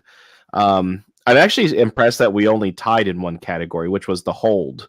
Yeah, I think we're going to get rid of holds next year. Nobody seems to have bothered to run with that category at all. I am trying, and I keep getting burned. Yeah. I'll take a player who nobody is using a consistent setup man this year. I'm picking up players because I'm like, okay, cool. They have a few holds. They're clearly a late inning guy who is used to get it to the closer, and then they either give up runs. I'm like, okay, well, that experiment's done, or they don't pitch, or they get moved to a different spot, like pitching went up by more than 3 runs or down by 3 runs. I'm like, this is just dumb. So yeah, I'm pretty sure I dropped and added 3 or 4 relievers this week trying to pick up a hold because I wanted to try and sneak that category away from you. And it just didn't work. Like Alvarado has all these strikeouts, doesn't get a hold. Right. I'm like, all right, I'm done. Yeah. For me, MVPs, I'm not screw the pitchers. They all actually okay. Garrett Cole was the only good pitcher I had this week. Although future AL Cy Young winner prediction right there. Yeah, it's not going to happen, dude. Don't get your hopes up. Although Shohei pitched well for me too. But Cole 2-0, 16 innings, 7 hits, 2 runs, 3 walks, 13 Ks, 113.63. So that was pretty much the only thing I was getting for pitching this week. Offensively, though, my big guys, number 1, Acuna hitting 480 last week with a 1.232 OPS. And he was just lighting up every category he could. And then Jason, as you mentioned as well, Yordan Alvarez had a great week. He hit 313, and also Trey Turner hit 379 for me last week. So those guys were carrying my offense. And like I said, I almost got it swung back around to close to a split. So considering how badly my week started, the fact that I got it back to where it was, I can't complain too much. And honestly, I was like, Trey, stop getting on base with these hits. Yesterday, he was 3 for 3 within the first 3 innings. I know. I was thoroughly. I'm like, Trey, I get it. I'm fine with you doing this for the Phillies, but it's time to stop. It's time to stop now. And I was very relieved when they pulled him in like the 7th or the 8th inning. I'm like, good. Because that's what actually I think swung the runs back around into your favor. Yeah, when they pulled him out, and I was like, well, this sucks. Well, no, you won the runs category, I think, because he kept scoring each time he was up. Oh yeah, I did take that by 2. Yeah. So, yeah. I could go next here. Did you have anybody else you want to mention? No. So I'll cover myself, and then I'll let Joe, if you want to go, you can. Then I'll end with Ron. So again, my team had a great week overall, taking 20 out of the 8. My strong point this week was my pitching. They went 8-1 for me with a low 2 ERA. They just flat out dominated this week. My MVPs overall this week were Arozarena and Olsen from the offense. And McClanahan and Urias were my top pitchers of the week. Yeah, hopefully they could keep it going. Although I already know that they aren't because I just checked and I currently have a 15 ERA because I forget who's Gossman is struggling tonight for Toronto. Now you know how I felt last week. So Gossman struggled a little bit, but yeah, we'll see what happens. All right, so Joe, boy, your bats came alive in a big way this past week. Yeah, I'll say. I think, Adley had a great week. Ian Happ had a great week. Kalinick had a great weekend after I picked him up. Nico had a great week. I mean, Schwarber had a decent week. Obviously Adley, like I mentioned, and then, of course, Mountcastle had a phenomenal week, at least from an RBI numbers. But, yeah, I thought offensively it was great, and then pitching-wise, I think, Logan Webb, I think the fact that he's not getting wins is hurting me a little bit, but the other guys are pitching well enough too. Cease and Bieber, and Darvish is pitching okay too. So it's the bullpen is where I think I'm doing the best on the pitching front. Chavez had 3 holds last week, and Robertson continues to pitch well, and yeah, I'm good. I'm comfortable with it. I mean, at least somebody's getting holds in this league. Yeah, I've started to get a little more comfortable too with like figuring out how to manage it and when to drop it, when to pick up, and stuff like that. Yeah, you've been running the waiver wire very well. And then, Jason, you want to read what Ron said about? Some notes for Ron. So, Ron, if you're still listening, now might be the time to mute it, or you can just provide supplemental commentary here. But Ron said basically the one guy who he could rely on this week was Castillo, who went 13 innings, 8 hits, 2 earned runs, 14 strikeouts, 2 walks. So he had a 1.38 ERA. He also said that Xander Bogaerts did all right for him. He went 11 for 28 with 1 home run, a walk, and a stolen base. His bats definitely did not come alive this year. In his words, I believe the rest of his team was garbage.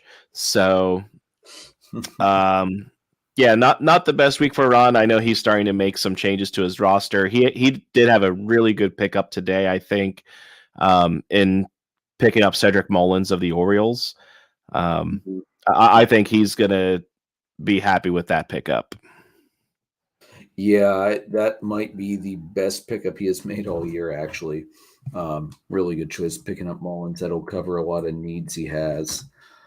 So, yeah, good call by Ron. And then, yeah, we'll see how things go this week. All right, so, yeah, Ron just commented in. I think it will be. Yeah, Ron, good pickup. All right, so let's roll into hot hitters and hot pitchers. So first, for me, on the hot list for hitters, I have, drumroll please, I've got Max Muncy, 350, 409, 1.10 slugging. I have him at 5 runs, 5 homers, 12 RBIs, 7 hits, 2 walks, 7 strikeouts. I can't believe I'm saying this, but I am actually going to put an Oakland Athletic on this list. Brent Rooker, 417, 464, 958, 5 runs, 4 homers, 11 RBIs, 10 hits, a double, 3 walks, 5 strikeouts. And then I also had Jared Kalenic, 474, 546, 1.211, 6 runs, 4 homers, 6 RBIs, a stolen base, 9 hits, 2 doubles, 3 walks, 5 strikeouts. I've got a couple other guys on there, but Joe will be mentioning them later with Moneyball. So before we hit Joe's Moneyball players, Jason, do you have anybody else you want to toss on the hot list for this week?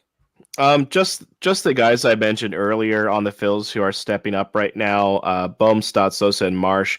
They are hitting the cover off the ball. They might not be hitting the home runs. They do have a couple home runs though, especially this week. But they are just hitting for average. They are the reason that the Phillies are winning games, the games that they are, because the stars have not shown up yet, except for a couple games here or there. Mm-hmm. Agreed. All right, and then Joe. First of all, do you have anybody else for the hot list? Yeah, a couple of hitters, just stats that jumped out at me before I get to the Moneyball guys. Brendan Nimmo for the Mets, 421, 560, 579. 3 runs, 8 hits, 3 doubles, 5 RBIs, 5 walks, and 3 strikeouts. So, I mean, he was a big driving force behind their week, other than the fact that, the A's gave up 17 walks in one game over the weekend against them. But, he's a key piece for them, and I think every Met fan is happy that he's still there. So he's earning his money.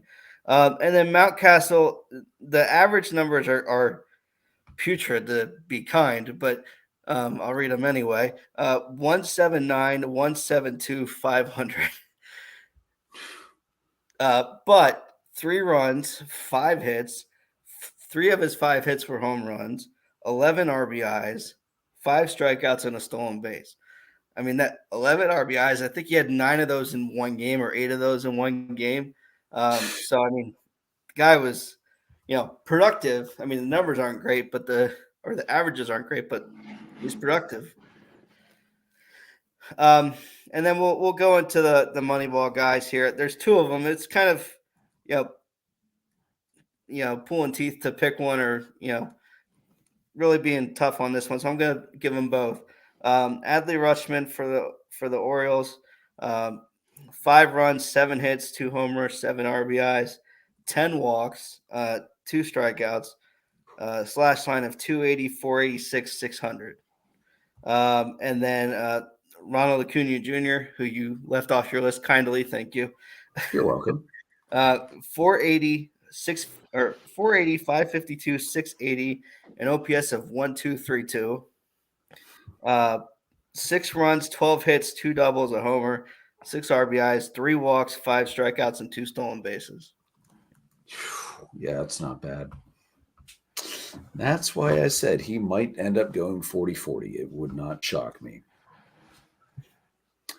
All right, so let's move into pitchers, guys. I hate it when my screen won't refresh. Jason, you have any hot pitchers while I wait for my screen to refresh stupidly? I did think Castillo this week. I agreed with Ron the way he pitched. Garrett Cole pitched lights out this week. And I believe Shane McClanahan. So those would be some of my hot pitchers this week. Yeah, that's actually my top 4 too. Galen, he went 2-0, 18 innings, 13 2/3 inning, 18 strikeouts, ERA 0 whip 0.44, 1 walk, 5 hits. Cole, 13 strikeouts over 16, again 2-0, 113 ERA, 0.63 whip. Castillo, 14 strikeouts in 13 innings. He went 1-0 as well. 2 earned runs, 8 hits, 0.77 whip. Oh, wow. Garrett Cole had a complete game. Holy crap. That should be mentioned. He's the reason that I had to start an extra person this past weekend, because I need to make sure I got those innings from you. Yeah, no, I gotcha. And then, McClanahan, he went 2-0, 11 innings, 15 strikeouts, 164, 109 whip, 2 runs, 6 hits, 6 walks. So, yeah, Jason, I wholeheartedly agree. Good top 4. Joe, do you have any other hot pitchers? Yeah, I had Pablo Lopez on the list too. 13 2/3. He did give up 10 hits, but he only gave up 4 runs, 2 walks, 17 strikeouts. The whip was 0.88, and the batting average against 196. So not a bad week for him. And I'm gonna mention a couple of bullpen guys to take them off of the adulting reliever of the week list, because that list is kind of long here. Ryan Helsley for the Cardinals, 2 for 3 in save opportunities, 3 1/3, 4 hits, no runs, a walk, and 6 strikeouts. So a good week for him. And then we'll just go into the relievers, I guess, more. So you know what? I have 4 other relievers, and they're all adulting relievers of the week. Screw it. Our show, I can do what I want, right? Exactly. David Bednar for the Pirates, 2-0, 3 innings, 3 hits, 1 run, a walk, and 2 strikeouts. Emmanuel Clase, 2 for 2 in save opportunities, 3 innings, made 3 appearances, 3 innings, 3 hits, a run, 2 strikeouts. David Robertson, 2 for 2 in saves, 3 appearances, 3 1/3, 3 hits, no runs, 3 strikeouts. And then AJ Minter was lights out this week too. And Kenley Jansen was too. It was just ridiculous. Yeah, this week the good closers performed really, really well, and the bad ones got shelled. Minter's line 2 for 2 in saves, 2 innings, no hits, no runs, 2 strikeouts. So yeah. All right, and then for hot teams, obviously I've got Atlanta on there. I also have the Mets. They're on a 4-game winning streak currently. I've got the Brewers, although I'm starting to cool on the Brewers a little bit. Despite Tampa's slight coming back to earth, I still have them on my hot list right now. I have the Yankees starting to climb. I'm putting Toronto on there for stopping Tampa Bay's amazing streak to start the year. And I think that's what I'm going to have on the, you know what? And I'm sorry, Joe, my bad. I meant to put them on to the Cubbies for a pair of 2 out of 3s for tough West Coast teams. Can't not put the Cubbies on for that. Yeah, I mean, Cubland was kind of like, look, if we get 1 of 3, that's still a good weekend in LA, and we ended up taking 2. So, yeah, it's hard to pick up wins in LA. That is not an easy place to go in and play by any small stretch of the imagination. Joe, anybody else that you want to mention for hot teams? No, I think you covered all of them, really. Jason, yeah, good? Yep, I'm good. I agree. All right. Looking at the week up ahead, Atlanta, they start tonight, 3 on the road at the Padres. Max Fried is making his first start off the IL tonight versus Weathers. Tomorrow night is Strider versus Snell, and then Wednesday, Morton versus Martinez. Then they get a day off to come home and have 3 with the Astros for the weekend. Elder versus Brown, Wright versus Valdez, and Fried versus Javier. So that's going to be some good pitching for the Braves this week. Cubbies, 3 at the A's. Wisniewski versus Mueller, former Brave. You're probably going to crush him. Stroman versus Waldachuk, and Steele versus Keprelian. I hope I said that right. And then the Cubs come home and host the Dodgers for 4. Talion versus Grove, Smiley versus Urias, Wisniewski versus May, Stroman versus Kershaw. That's going to be a good game on Sunday. And then for the Phillies, 3 at the White Sox. And these, I'm just going to mention this now. When I was looking these up, ESPN had not yet updated the schedule to show the doubleheader or the updated pitching matchup. So this is our assumptions. Wheeler versus TBD tomorrow, Falter versus Giolito in the second game of the doubleheader, and then Walker versus Clevenger, and then 4 versus the Rockies, Strom versus Feltner, Nola versus TBD. Now, ESPN has TBD Saturday versus Freeland, but that could very well be Wheeler versus Freeland, and then Sunday would be the TBD versus Urania. That's not really clear what they're going to be doing with the pitching staff in the later half of the week. Looking locally, the Orioles 2 at the Nats in one of those stupid mini series that I hate. Kremer versus Gray, TBD versus Gore. 3 versus the Tigers, Wells versus Wentz, Gibson versus Lorenz, and Rodriguez versus Boyd. The Nationals, obviously 2 versus the Orioles, and then 3 at the Twins, Williams versus Maeda, Cole versus Lopez, and Corbin versus Gray. So the Nationals, despite only playing 5 games this week, I still don't see them winning more than 2, personally. So this is a big week for Atlanta. San Diego came and smacked him around in Atlanta the other week when Atlanta was running an ICU for pitchers on the IL. Now that they've got guys getting healthy, I want to see them return some of that favor back to San Diego. And then I'm actually excited to host the Astros because Atlanta fans down in Truist love to pack that ballpark, get really loud, and hurl all sorts of loud verbal trash can smashing like abuse of the Astros players when they come into town. So plus, hey, we beat them in a World Series, so we can hold that over their heads until they manage to beat us, which will hopefully be never. And Joe, you guys, you got three softball league games, and then you got the Dodgers coming back into town. So I think it's going to be a good week again for the Cubbies because I don't know what's going on with LA right now, but that team is sputtering in the mud, and they're probably going to figure it out eventually. So now's the time to play them before they do that. So you have that tiebreaker if that would come into play later in the year for seeding purposes. Yeah, I expect a good week. I think anything less than 2 out of 3 in the beginning of the week is unacceptable. Quite frankly, I think like we saw with Tyone over the weekend. I think Wesneski getting him a chance to pitch tonight against the A's is a big help.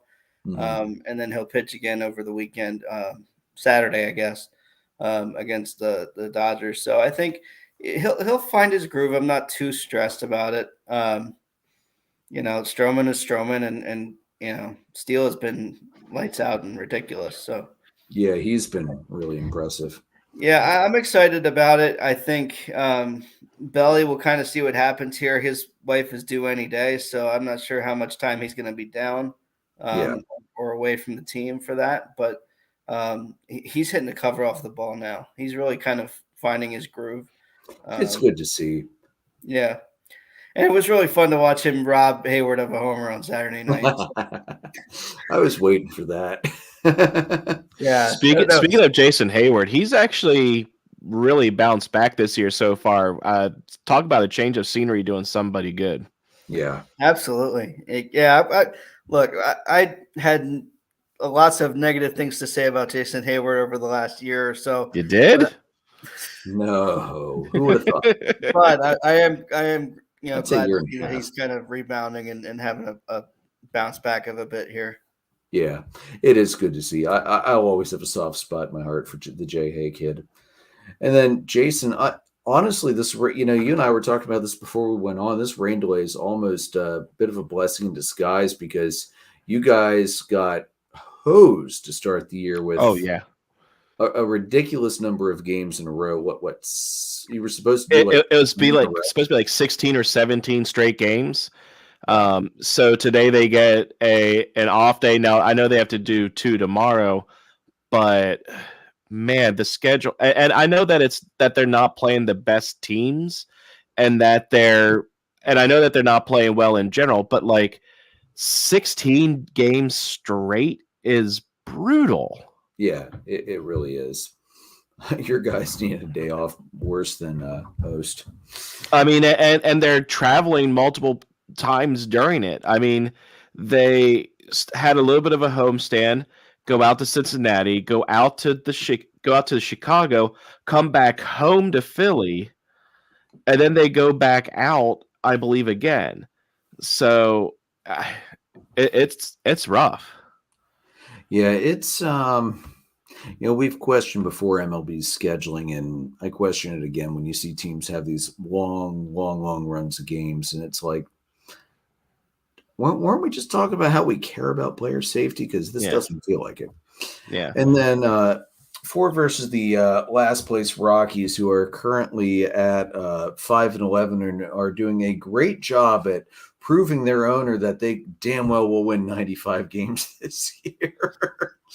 So feel free to lay it on them and help keep that projected win total down. Yeah, I tell you what, this is a big week for the Phils.